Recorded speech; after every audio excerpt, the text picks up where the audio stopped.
የራብ ስሜት ተፈጥሯዊ ነው። ሰው ምግብን ለመብላት ፈልጎ ስለራበው ከበላ ችግር እንደሌለው ሁሉ የወሲብ ፍላጎት ውስጡ ለደረቃና ያንን ወሲብ ቢፈጽም ምን ችግር አለ?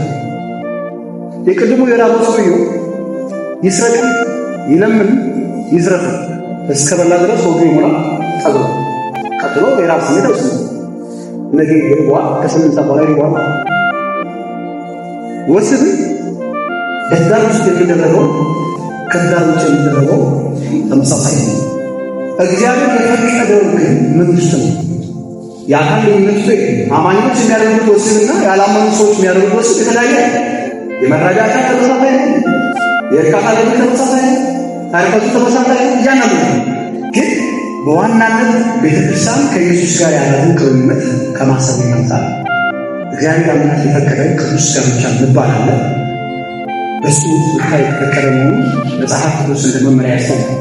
ይሄንን ከመከተል አግባብ የወሲብ ፍላጎት መጣ ተብሎ እንደተፈለገ በየጥሻው ደስ በሚሰኝ ቦታ ሁሉ ያገኘን ሁሉ የምናደርገው የሆነ የተመሰጠረ ቀይ መስመር አለ ማለት ነው።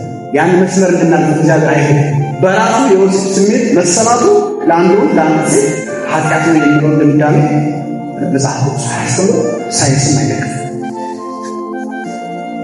ስለዚህ ይሄንን በዚህ መልኩ ብንመለከት ለማርካት ፍላጎቱ ሰክሲን ለማድረግ የሚካሄድበት መንገድ ከጋብቻ ውጭ የሚደረገው ሁሉም ነገር መጽሐፍ ቅዱስ የማይፈቅደው ጉዳይ ስለሆነ አይደለም። ሴክሹዋል ኢንተርኮርስ ይቅርና በሴክሹዋል ኢንተርኮርስ ሴሬሞኒ ለሚደረጉ ነገሮች ሁሉ ኪስን ጨምሮ መተሻሸትን ጨምሮ ሌሎችን ጉዳዮች ጨምሮ አስፈላጊ አይደለም ማለት ነው።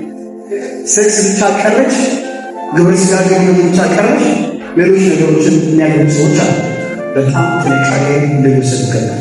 ትንሽ ይያለ ይሄ የዋናው ጉዳይ ሴሬሞኒ ስለሆነ በዛ ላይ መጣቶች ጥንቃቄ ሊወስዱ በጣም ብዙ አባንዳን የሚሰጥበት ሁኔታ